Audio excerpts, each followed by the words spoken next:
Akarshan Films present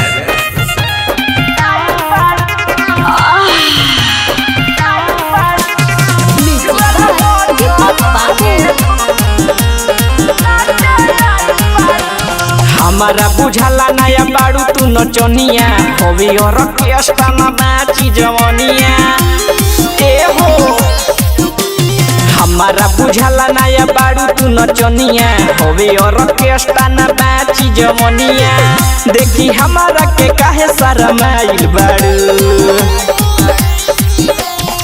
चुएला पछर के लू लागे पहिला बेर नाचे आइल बाड़ू चुएला पछर के लू लागे पहिला बेर नाचे आइल बाड़ू।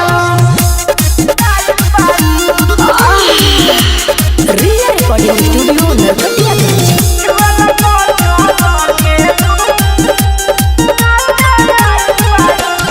रहे के बात सहे के पड़ी लइकन के बोली पैसा कमैबू तबे भरी नोटवा के चोली एह जा।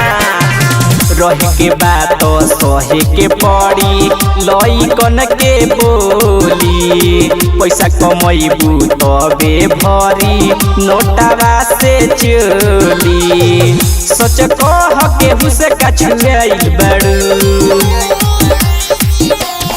चुएला पछर के लू लागे पहिला बेर नाचे आइल बाड़ू चुएला पछर के लू लागे पहिला बेर नाचे आइल बाड़ू। मिक्स बाय भूमि संजीव।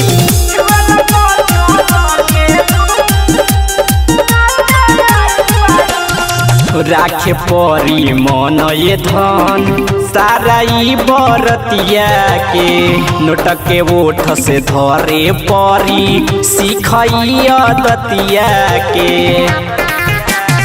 रखे परी मन ये धन सारा ई बरतिया के नोट के ओठ से धरे परी सिखई दतिया के। विशाल गोलू पप्पू से भेटाइल बाड़ू